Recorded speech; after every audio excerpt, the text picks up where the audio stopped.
আজ আমার আলোচ্য বিষয় যৌবনের গুরুত্ব ও যুব শ্রেণী ধ্বংসের বিভিন্ন উপকরণ। যৌবনের গুরুত্ব ও যুব শ্রেণী ধ্বংসের বিভিন্ন উপকরণ। একজন মানুষের জীবনের সবচেয়ে গুরুত্বপূর্ণ সময় হচ্ছে তার যৌবনকাল। আর এই যৌবনকালকে সোনালী যুগও বলা যেতে পারে। যৌবনকাল এটা যেমনিভাবে গুরুত্বপূর্ণ, ঠিক তেমনিভাবে এই যৌবনকাল কিন্তু খুবই ঝুঁকিপূর্ণ। আল্লাহ, এই যৌবনকালকে নিয়ন্ত্রণ করা কিন্তু সহজ নয়, তবে সম্ভব। এই যৌবনকালকে নিয়ন্ত্রণ করা সহজ নয়, তবে সম্ভব। আর ওরাই সফল কাম যারা তাদের যৌবনকে নিয়ন্ত্রণ করেছে এবং যারা ভালো কাজে সব সময় লেগেছিল, ওরাই হচ্ছে কি সফল কাম। পেয়ারা হাজরিন, আল্লাহ রব্বুল আলামিন যুবকদের প্রশংসা করেছেন। ইন্নাহুম ফিতিয়াতুন আমানু বিরব্বিহিম ওয়াজিদনাহুম হুদা। সূরা কাহফের এটা একটি আয়াত। ইতিহাস আমি বলবো না, শুধু আপনাদেরকে শুধু ইঙ্গিত দিয়ে যাচ্ছি। এশিয়া মহাদেশের একটি দেশ তরতুস কিংবা আফসুস। এই তরতুস কিংবা আফসুস থেকে 7 জন নৌজওয়ান অত্যাচারী বাদশার ভয়ে পালিয়ে 250 খ্রিস্টাব্দে তারা 300 বছর ঘুমিয়ে 550 খ্রিস্টাব্দে অর্থাৎ নবী করিম সাল্লাল্লাহু আলাইহি ওয়াসাল্লামের জন্মের 20 বছর আগে ওরা জাগ্রত হয়েছে। নবীজির জন্মের কত বছর আগে জাগ্রত হয়েছে? 20 বছর আগে। গর্তে ঘুমিয়েছিল কত বছর? 300 বছর। বলেন কত বছর? বরাবর 300 বছর ওরা ঘরতে ঘুমিয়েছে। বাদশাহ ছিল জালেম, অত্যাচারী। এই অত্যাচারী এবং জালেম বাদশার ভয় পালিয়ে এরা ছিল 7 জন মাত্র নৌজওয়ান। এরা ছিল সবাই রাজপুত্র। তো আমার বন্ধুগণ, এদের ধারণা ছিল এরা সকালবেলায় ঘুমিয়েছে, এখন দুপুরে যেহেতু খাবারের প্রয়োজন, এরা খাবে। তো এরা খাবার গ্রহণ করার জন্য যাকে বাজারে পাঠিয়েছে, পাঠানোর সময় কিন্তু ওকে দিক নির্দেশনা দিয়েছে। ফালয়ানজুর আইয়ুহা আসকা তাআমান ফালয়াতিকুম বিরিজকিম মিনহু ওয়ালিয়াতালাত্তাফ ওয়ালা ইউশইরান্না বিকুম আহাদা। খাবারের জন্য যাকে পাঠিয়েছে ওকে নির্দেশ দিয়েছে এই মর্মে যে তুমি যে খাবার ক্রয় করার জন্য বাজারে যাচ্ছ,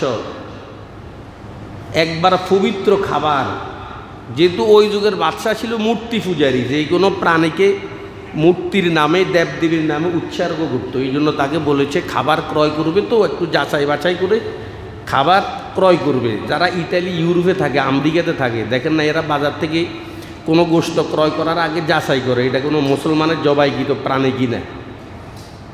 তো এই 7 জন নৌজওয়ানের আল্লাহ পাক প্রশংসা করেছেন। ইন্নাহুম ফিতিয়াতুন আমানু বিরব্বিহিম ওয়াজিদনাহুম হুদা। যে 7 জন যারা অত্যাচারী জালেম বাদশার ভয় পালিয়েছে, এরা কিন্তু ছিল যুবক, এরা ছিল কিন্তু নৌজওয়ান। তার আল্লাহ পাক যুবকদের প্রশংসা করেছেন।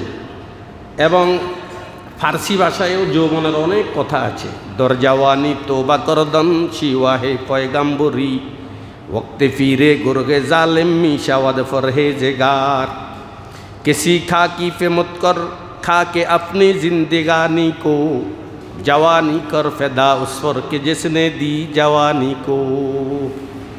फारसी भाषाয় যৌবনের অনেক কথা আছে, যে যৌবনকালে ইবাদতের গুরুত্ব আল্লাহর দরবারে অনেক বেশি। যে কবি হেলাল হাফিজের কবিতা দেয়ালে প্রায় জায়গাতে এখনও লেখা আছে, এখন যৌবন যার যুদ্ধে যাবার তার শ্রেষ্ঠ সময়। এটা হচ্ছে 70-এর পরে যখন যুদ্ধ হয়েছে আমাদের এই দেশে, তখনকার একটা স্লোগান ছিল, এখন যৌবন যার যুদ্ধে যাবার তার শ্রেষ্ঠ সময়।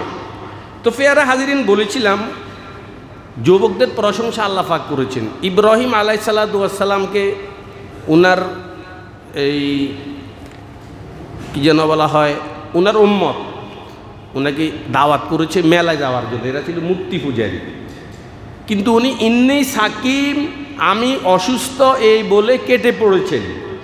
উনি ওদের মেলাতে অ্যাটেন্ড করেন নাই। ওরা তো সকলেই মেলায় চলে গেছে।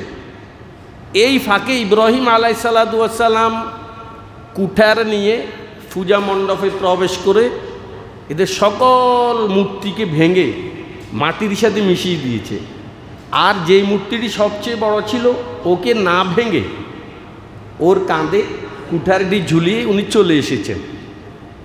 উদ্দেশ্য হলে ওদেরকে বোকা বানাবে, জিজ্ঞেস করবে কে ভেঙেছে। তখন প্রশ্ন আসতে পারে, গা তোমাদের খোদা দেখে নাই ও কি করেছে? ও কি ঘোড়ার ডিম কাটছে? এখানে ঘোড়ার ডিম পাটছে না, গিয়ে দেখে নাই? উদ্দেশ্য ছিল ওদেরকে বোকা বানানো।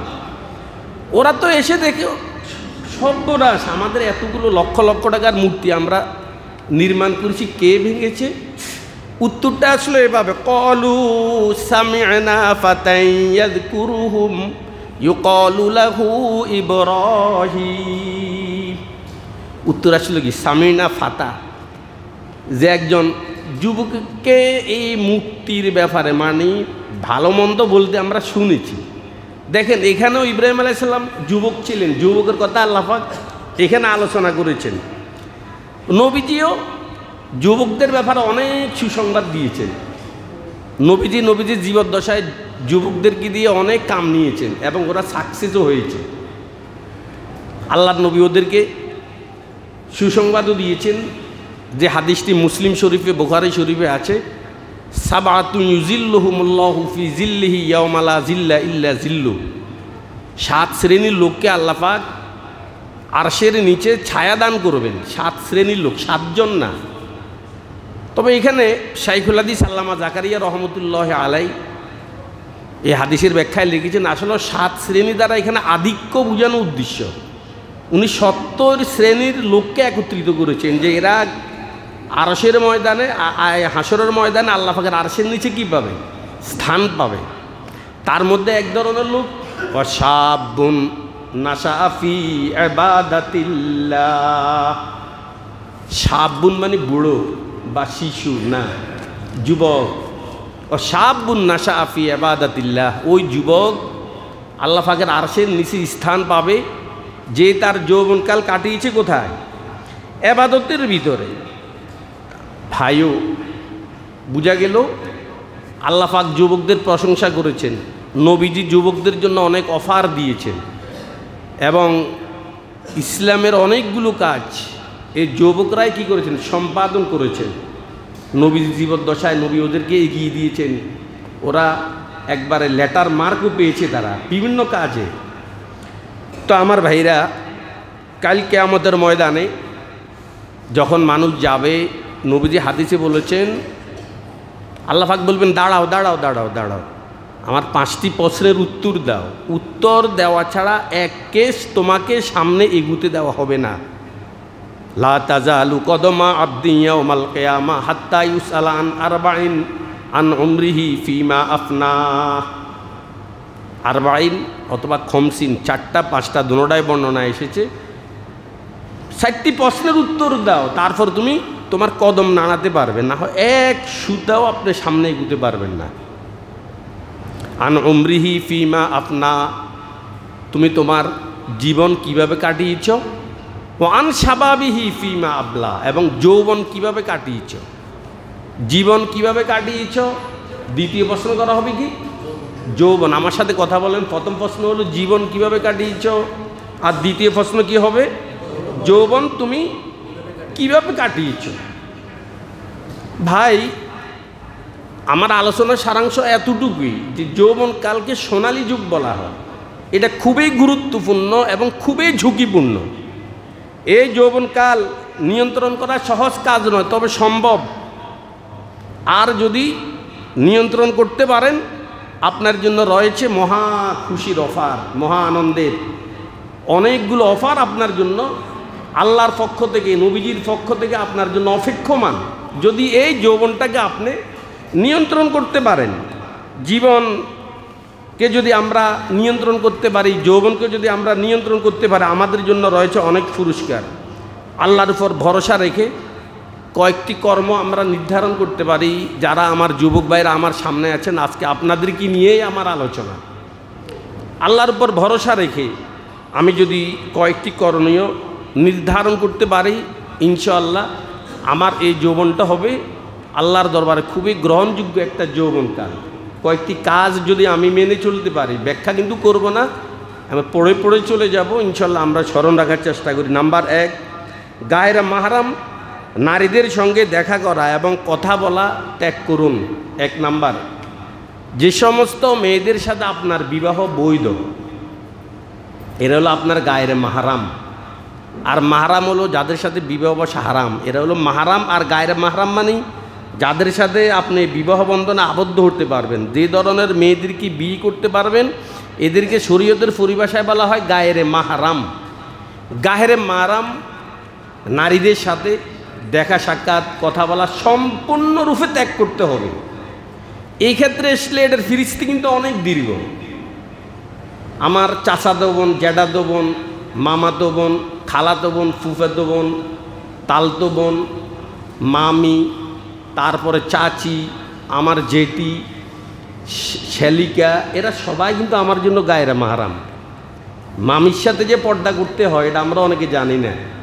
চাচি জেঠির সাথে যে পর্দা করতে হয় এটা কিন্তু আমরা অনেকেই জানি না। শালির কথা তো বললামই না।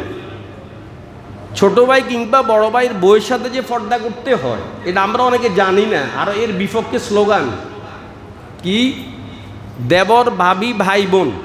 আমি গত কয়েকদিন আগে এখানে বলেছি, না না না না, দেবর, ভাবি, ভাই, বোন নয়। দেবর এবং ভাবির মাঝখানে যে পর্দা হবে এটা হবে সীসা ডালা প্রাচীরের ন্যায়। বলেন, দেবর আর ভাবির মাঝে পর্দা, এটা কি নরমাল বেড়ার পর্দা? কিসের? সবাই বলেন কিসের? যেটাকে হেমাত দিয়ে ফিটিয়ে ভাঙা কি নয়? সীসা ডালা প্রাচীরের ন্যায়। দেবর ভাবি, ভাই ভাই, ভাই বোন, এটা হলো বিজেপীয় স্লোগান, যারা নারী বেদি এদের স্লোগান। না না না, সীসা ডালা প্রাচীরের ন্যায়। নবী বলেছেন আল হামু আল মাউত, দেবর এটা মৃত্যু তুল্য। সুতরাং পর্দা হইতে হবে সীসা ডালা প্রাচীরের ন্যায়। যুবক ভাইরা, আপনাদেরকে করো জোরে বলবো, যারা গায়রে মাহরাম, যাদের সাথে আপনি বিবাহ বসতে পারবেন, চেষ্টা করবেন আপনার এই হায়াতের ভিতরে যেন ওদের সঙ্গে দেখা সাক্ষাৎ কথাবার্তা সম্পূর্ণরূপে ত্যাগ করতে হবে। 2 নাম্বার, টেলিভিশন দেখা আপনাকে ত্যাগ করতে হবে। টেলিভিশন আপনাকে দেখা ত্যাগ করতে হবে। অত্যন্ত আফসোস লাগে, অনেক ভাইকে দেখা যায় দোকান ওনা নির্মাণ করার পরপরেই উনি সর্বপ্রথম এখানে টেলিভিশনের একটা ব্যবস্থা করে। একটা টেলিভিশন চললে এখানে কাস্টমার আসবে, যুবকদের এখানে একটা ভিড় হবে। আদ্দাল্লু আলা খৈরে কাফাইলিহি ওয়াদ্দাল্লু আলা শাররি কাফাইলিহি।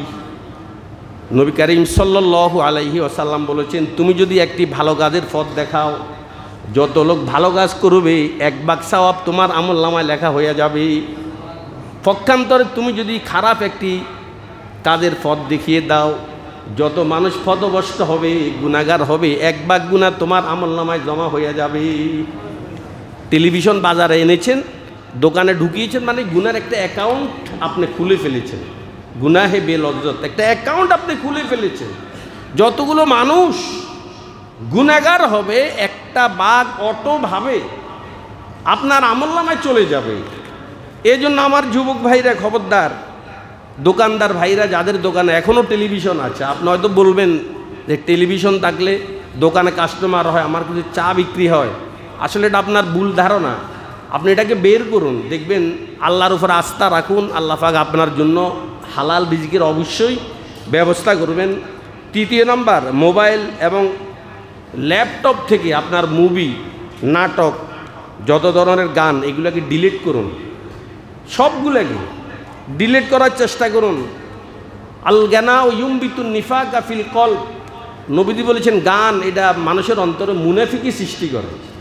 এই জন্য আপনার ল্যাপটপ এবং মোবাইল থেকে আপনি সর্ব ধরনের মুভি, নাটক, গান এগুলোকে আপনি ডিলিট করার চেষ্টা করুন।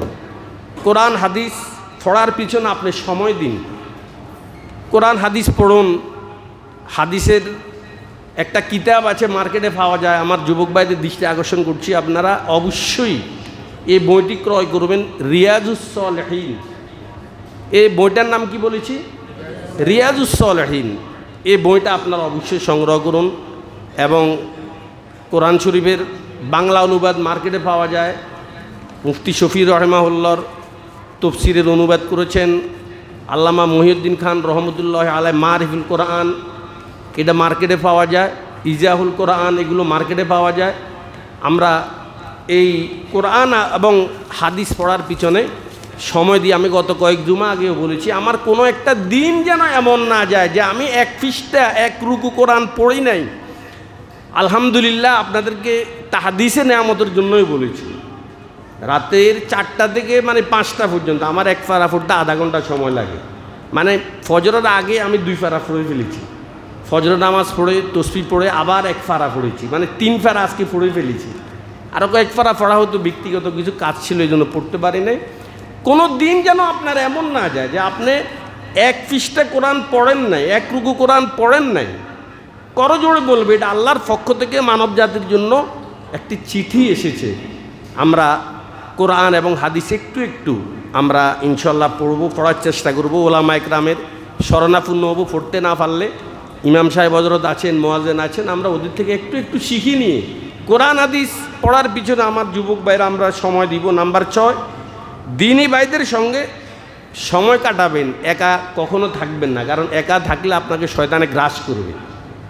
আলেম ওলামা এবং দিনদার ফরজগার মোত্তাকি আল্লাহওয়ালা যারা, ওদের সঙ্গে সময় কাটাবেন। লা তুসাহিব ইল্লা মুমিনা ওয়ালা তাকু ইয়াকুল তাআমাকা ইল্লা তাকিয়ুন। নবীজি বলেছেন, তোমার খানা যেন কোনো ইমানদার ছাড়া অন্য কেউ না খায়, এটাকে তোমাকে অ্যালার্ট থাকতে হবে।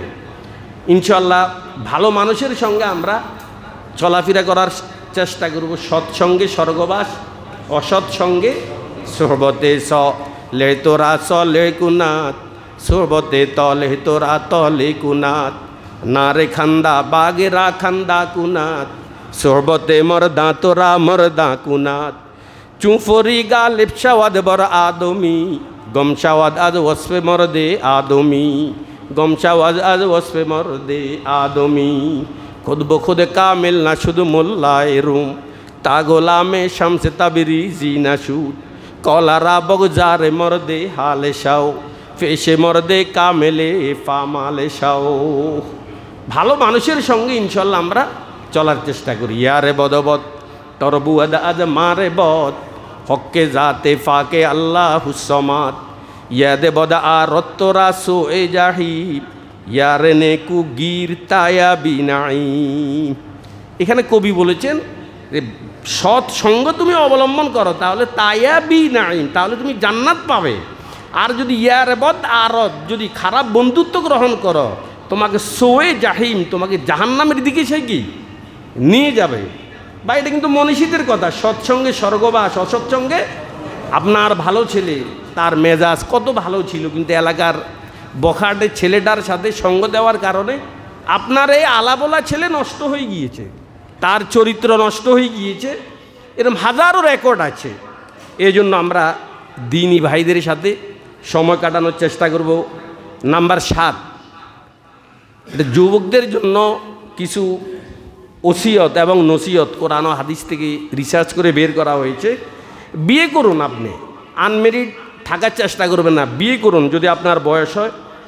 আর যদি সম্ভব না হয় তাহলে আপনি রোজা রাখুন। রোজা নবীজি বলেছেন, ইয়া আলা শাবাব মান ইসতাতা মিনকুমুল বাআতা ফালিয়াতাজাওয়াজ ফাইল্লাম ইয়াস্তাতি ফালাইহি বিসসাওম। হে যুব সমাজ, যদি তোমার জৈবিক চাহিদাকে তুমি, প্রবৃত্তিকে যদি তুমি কন্ট্রোল করতে না পারো, ফালিয়াতাজাওয়াজ, তাহলে বিয়ে করতে হবে। আর যদি বিয়ে করার সামর্থ্য না থাকে, নবীজি বলেছেন রোজা রাখার জন্য। নাম্বার 8, সব সময় আল্লাহর কাছে সাহায্য চান। নাম্বার 9, মাদক সেবক, এটা পরিহার করার চেষ্টা করুন। আজ যুব সমাজ নষ্টের পিছনে উল্লেখযোগ্য ভূমিকা রাখছে মাদক সেবন, এটা পরিহার করুন। আল্লাহ পাক কোরআনে বলেছেন, ইয়া আইয়ুহাল্লাযীনা আমানু ইন্নামাল খামরু ওয়াল মাইসিরু ওয়াল আনসাবু ওয়াল আজলামু রিজসুম মিন আমালিশ শাইতান। হে ঈমানদারগণ, ইন্নামাল খামর নিশ্চয় মদ, ওয়াল মাইসির জুয়া, ওয়াল আনসাব ভাগ্য পরীক্ষার স্বর, লটারি, রিজসুম মিন আমালিশ শাইতান, এগুলো সব শয়তানের অপবিত্র কাজ। লটারি ব্যবসা এটা হারাম, জুয়া মদ এগুলো সব হারাম। রিজসুম মিন আমালিশ শাইতান, এগুলো শয়তানের কাজ। ফাজতানিবু, সুতরাং তোমরা এগুলো থেকে বেঁচে থাকো। লাআল্লাকুম তুফলিহুন, তাহলে অবশ্যই তোমরা কামিয়াব হয়ে যাবে। নবীজি হাদিসে বলেছেন, লা তাশরাবুল খামরা ফাইন্নাহু মিফতাহু কুল্লি শার। নবী করিম সাল্লাল্লাহু আলাইহি ওয়াসাল্লাম বলেছেন, আমার উম্মতেরা তোমরা মদ সেবন করো না, কেননা মদ সকল অপকর্ম এবং অশ্লীলতার মূল। সকল অপকর্ম এবং অশ্লীলতার মূল। এই যে স্ত্রীকে তালাক দেয়, এটা মদ সেবনের কারণে। যখন মাথা নষ্ট হয়ে যায় স্ত্রীকে তালাক দেয়। এরপরে আসুন মানুষ আত্মহত্যা করে কেন। এই জায়গায় আমি 9টা কারণ নিয়ে একদিন আলোচনা করেছি যে 9 কারণে মানুষ আত্মহত্যা করে। তার মধ্যে এক কারণ বলেছি মদ সেবন। মানুষ যখন মাদক কি করে, সেবন করে, মদ পান করে, তখন সে কি করে, তার চেঞ্জ ঠিক থাকে না। এমন অবস্থায় গিয়ে সে তার স্ত্রীকে তালাকের মতো একটা ঘৃণিত কাজ দিতে সে কী হয়, উৎসাহিত হয়। এই জন্য আমার ভাইরা, যুব সমাজ, মাদক সেবন আমাদের সকলকে পরিহার করতে হবে। তারপরে 11 নম্বর, নগ্ন গান বাজনা এবং অশ্লীল নাটক সিনেমা থেকে আমরা সবাই দূরে থাকার চেষ্টা করি। একবার যখন আপনি নজর কোনো নগ্ন উলাঙ্গ ছবির দিকে পড়বে, বেগানা নারীর দিকে পড়বে, একটা কবিরা গুনাহ আপনার হয়ে যাবে। আর একটা কবিরা গুনাহের জন্য কমপক্ষে 7,500 বছর আপনাকে জাহান্নামের আগুনে জ্বলতে হবে।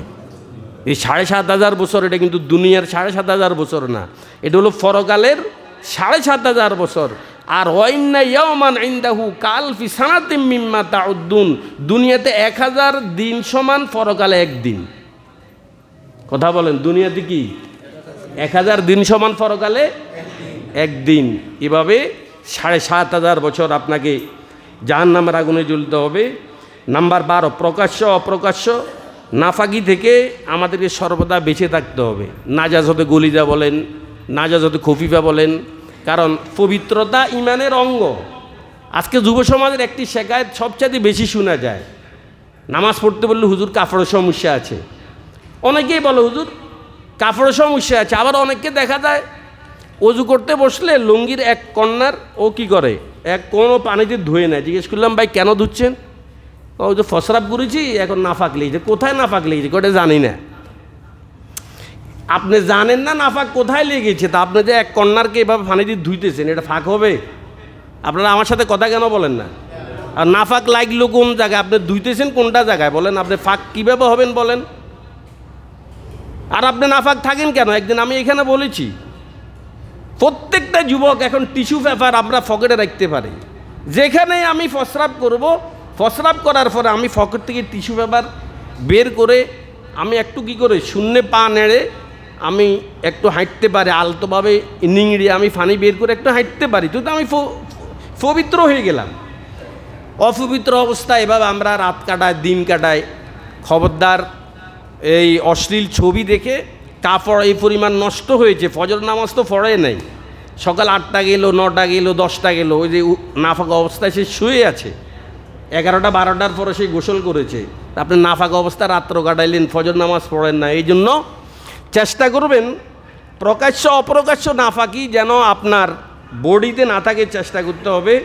13 নম্বর, জামাতের সাথে মসজিদে গিয়ে সময় মতো আমরা 5 ওয়াক্ত নামাজ ইনশাল্লাহ পড়ার চেষ্টা করব। নাম্বার 14, টাকনুর নিচে কখনো কাপড় ঝুলিয়ে রাখবো না, টাকনুর নিচে। কারণ আমি গত জুমায় হাদিসে বলেছি, 3 ধরনের মানুষের সাথে আল্লাহ পাক হাসরের ময়দানে কথাও বলবেন না, ওদের দিকে তাকাবেনও না, রহমতের দৃষ্টিতে দেখবেন না। ওলা ইউজাক্কিহিম, গুনাহ থেকে পুত পবিত্র করবেন না। আবু যর গেফারি রাদিয়াল্লাহু তাআলা আশ্চর্যজম্বিত হয়ে নবীকে জিজ্ঞেস করলেন, হুজুর এই হতভাগ্য লোকগুলো কারা? 3 ধরনের লোক। 1 নম্বরে নবী বলেছেন আল মুসবিল, টাকনু অথবা লুঙ্গি দ্বারা যারা পাজামা ঢেকে রাখে, বলেন টাকনু অথবা লুঙ্গি দ্বারা পারে, পাজামা অথবা লুঙ্গি দ্বারা যারা টাকনু ঢেকে রাখে, কত বড় মহাপাপ। ওদের সাথে আল্লাহ পাক কথাও বলবেন না, গুনাহ থেকে পাক করবেন না ওদেরকে। আমাদের এই গুনাহটা কিন্তু বেখেয়ালে হয়ে যায়। আমরা শুধু মসজিদে আসলে মাত্র এই নিচের থেকে আমরা একটু পাজামাটাকে উপরে উঠানোর চেষ্টা করি, আর মসজিদের পরে কি এটা বৈধ আপনার জন্য? এই জন্য আমার যুবক ভাইরা, আমরা চেষ্টা করব যেন পাজামা অথবা লুঙ্গি দ্বারা আমার টাকনুরা কোনোভাবে ঢেকে না থাকে। ওইদিকে আমরা নিচে নামাইতেছি, আর এক শ্রেণী কী করতেছে জানেন, কয় ওরা নিচে নামাক, আমরা উপরে উঠাইতে থাকি। ইদানিং এই যে বন্যা চলাকালে ইদানিং দেখতেছি আমার যুবক ভাইদের ফরমে কোনো লুঙ্গি পরে না, অধিকাংশ যুবকের কথা বলছি, কিছু কিছু যুবক, অধিকাংশ না, এরা ফ্যান পরে, ফ্যান হাঁটুর উপরে। কথা বলেন কিসের উপরে? আপনাকে দুই একজন দেখেছেন এই বন্যার ভিতরে? হ্যাঁ, এ যুবক তোমার কি লজ্জা হয় না? তুমি জানো না তোমার হাঁটুটা যে সতর, তুমি জানো না? তুমি কবিরা গুনাহ করেছো, আর ইচ্ছাকৃতভাবে তোমার এই হাঁটুর দিকে যে তাকাবে তার আমলনামায় কবিরা গুনাহের গুনাহ উঠবে। তুই নিজে গুনাহগার হলে আরেকজনকে গুনাহগার বানাইলে কেন? আর আমার আফসোস লাগে, এই ছেলেগুলোর কি মাথা পিতা বাড়াইতে নেই? এরা কি এদের কাছে জিম্মি? এরা কেন এদেরকে এই কথাটা বলে না যে তুই বাচ্চারা না ফ্যান ফরি, তুই কি বাচ্চা, তুই কেন ফ্যান ফরি হাঁটস, তোর সমস্যাটা কি? রুচি কেন এত নষ্ট হয়েছে আমার, বলেন? মুসলমানের রুচি কত নিচে নেমে গেছে বলেন? শুধু মাথার চুলের দিকে তাকালে বোঝা যায় যে মুসলমানের রুচি কি পরিমাণ নষ্ট হয়েছে। 3 তালা, এখানে 1 তালা, 2 তালা, 3 তালা, 4 তালা, এখানে আবার পানি নামার জন্য জোড়া করে দেখবেন। কথা কয় না কার? রাতা কাটিং, মোরগ কাটিং, খন্তা কাটিং, এটা তো আছে। রাতা, মোরগ, খন্তা কাটিং এটা আছে, আরো কত কাটিং, এটা আপনারা ভালোভাবেই জানেন। শুধু মাথার দিকে তাকাইলে বোঝা যায় যুব সমাজের রুচি কি পরিমাণ নষ্ট হয়েছে। এই জন্য যুবক ভাইরা, আল্লাহর ওয়াস্তে তোমাকে করজোড়ে বলবো, খবরদার টাকনুর নিচেও তুমি তোমার কাপড় নামাবে না, এবং হাঁটুর উপরে কখনো তুমি তোমার কাপড় কি উঠাবে না। তোমাদেরকে আমি করজোড়ে বিষয়টা বলছি। নাম্বার 15, আল্লাহ দাড়ি ছেড়ে দিন এবং মুছ কাটুন। নবী বলেছেন আরখুর রোহা অকস্যুসারে, মুছ কাটো এবং দাড়ি ছেড়ে দাও। দাড়ি কাটার কথা না, দাড়ি কি করো? যদি কাটতে মনে চায় এই এক মুষ্টির পরে, তোমার হাতে এক মুষ্টি যেই পরিমাণ হবে, আরেকজনের মুষ্টি ব্যবহারের কোনো প্রয়োজন নেই। তোমার হাতে যতটুকু মুষ্টি হবে ততটুকু নিচে তুমি কাটতে পারবে যদি মনে চায়, না হয় দাড়ি ছেড়ে দাও, এটা নিচে নামুক। আর মোচ কাটবে এমনভাবে কাটবে যেন তোমার মোচের নিচের চামড়া দেখা যায়। কি দেখা যায় কথা বলেন? চামড়া। মোচ এমন লম্বা যে পানি পান করার সময় মোচ পানিতে ভিজে যায়। চা পান করছি, আমার মোচ ভিজে যাচ্ছে।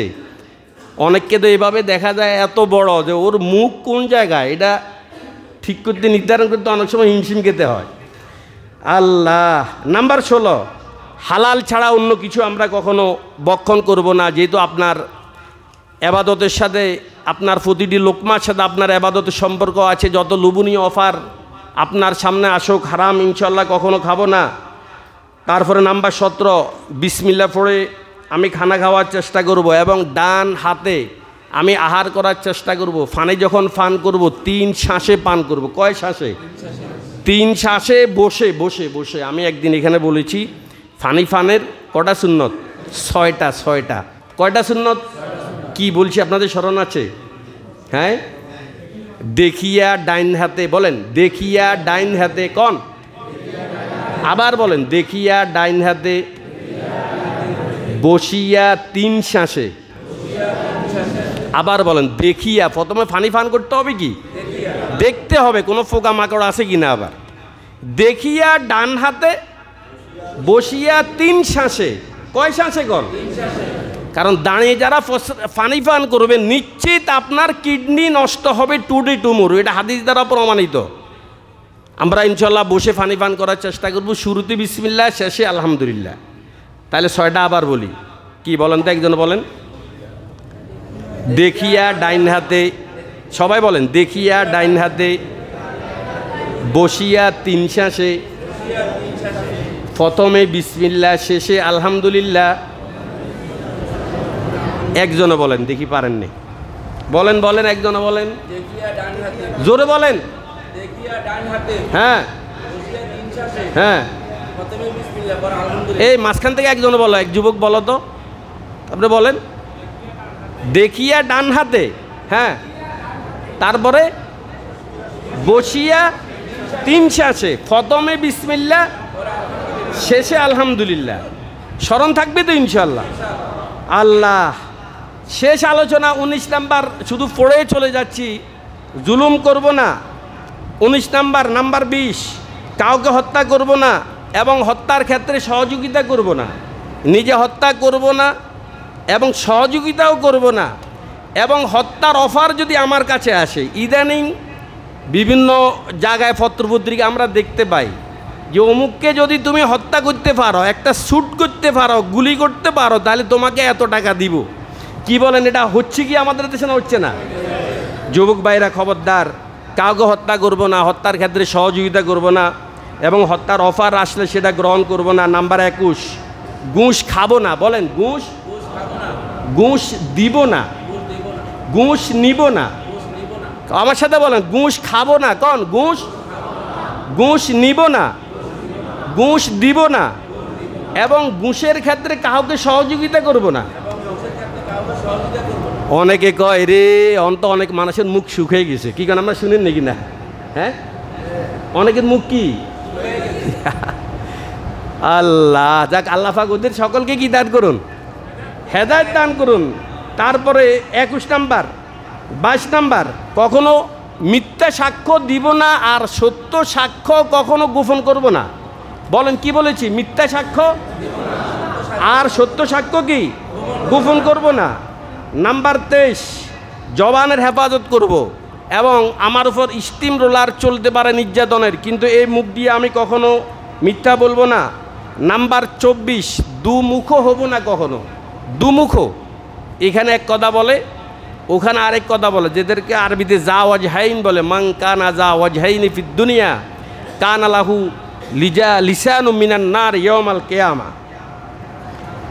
তারপরে 25 নাম্বার, কাউকে তুচ্ছতাচ্ছিল্য করব না। এটা যুবকদেরকে আজকে ওয়াজটা করছি, কাউকে জীবনে তুচ্ছতাচ্ছিল্য কি আসা আন ইয়াকুনু খায়রাম মিনহুম লা ইয়াসখার কওমুম মিন কওমিন আসা আন ইয়াকুনু খায়রাম মিনহুম। আল্লাহ পাক এই আয়াত স্পষ্টভাবে জানিয়ে দিয়েছেন, হে আমার বন্দারা, তোমরা একে অপরকে কখনো তিরস্কার করো না, তুচ্ছতাচ্ছিল্য করো না। সে আমার অধীনস্থ হোক, অসুবিধা কি? কিন্তু তাকে কোনো ধরনের তুচ্ছতাচ্ছিল্য করা, কথা বলেন না কেন? না, যে অধীনস্থ হইলে করা যাবে। অধীনস্থ হইলে কি তুচ্ছতাচ্ছিল্য করা যাবে? কথা কেন বলেন না? করা যাবে। সে আমার অধীনস্থ, আমার বেতনভুক্ত কর্মচারী, তথাপি তার সাথে তুচ্ছতাচ্ছিল্য করা যাবে না। প্রত্যেক ইমানদারের একটা সম্মান আছে, স্মরণ রাখবেন। ইমানদারের একটা সম্মান আছে। ওমর রাদিয়াল্লাহু তাআলা আনহু হযরত আসওয়াদকে বলেছেন যে নবী, তোমাকে চুমু দিতে দেখেছি, এই জন্য আমি চুমু দিচ্ছি, তবে শুনো, ওয়াল মুমিনু আ'যামু হুরমাতান ইনদাল্লাহি মিনকা। ও হযরত আসওয়াদ, তোর চেয়েও আল্লাহর কাছে একজন ইমানদারের দাম অনেক গুণে বেশি। এজন্য আমরা কখনো কাউকে তুচ্ছতাচ্ছিল্য করার চেষ্টা করব না। আল্লাহ, শেষ 26 নাম্বার, জ্যোতির্বিদ, গণক, জাদুকর, তিপ্রা, মগ, চাকমা, কামরু কামাখ্যা, এদের কাছে কখনো যাব না। জ্যোতির্বিদ যারা বিভিন্ন ধরনের কুফরি কালাম করে, তাবিজ নিয়ে, এখানে একদিন বিস্তারিত আমি আলোচনা করেছি, তাবিজ আপনি নেবেন কার থেকে? তাবিজ নেওয়ার বৈধতা এটা আছে, হাদিসে আছে, তবে নেবেন কার থেকে? যে একজন দিনদার, একজন ফরেজার, একজন মুত্তাকি, যে নাকি কোনো ধরনের ডিমান্ড আপনার কাছে চায় না। আচ্ছা, তাবিজ লিখতে হবে, ধান বাঁধা পুকুরের সাথে তাবিজের কী সম্পর্ক বলেন? তাবিজ লিখতে হবে, 2 মণ দুধ লাগবে। কোথায় পেয়েছেন আপনি 2 মণ দুধের সাথে তাবিজের কী সম্পর্ক বলেন? এই জন্য আমার ভাইরা, বিষয়টা আমরা অবশ্যই মাথায় রাখবো মানুষ বা প্রাণীর চিত্র কখনো অঙ্কন করব না, এটা কিয়ামতের দিন বহুত বড় শাস্তি দেওয়া হবে। আর আলোচনা করলাম না, সারাংশ শুধু এই কথাটাই বলছি, আমার যৌবনকাল এটাকে সোনালী যুগ বলা হয়। এটা কি যুগ বলেন? এটা সোনালী যুগ। ইনশাল্লাহ আমরা যে কথাগুলো বলেছি আজকে যুবক ভাইদেরকে লক্ষ্য করে প্রত্যেকটি নসিহত এটা হাদিসের, এটা কোরআনের, আমি আমার এই জীবনে বাস্তবায়ন করার চেষ্টা করব। আল্লাহ রব্বুল আলামিন আমাদের সকলকে তৌফিক দান করুন।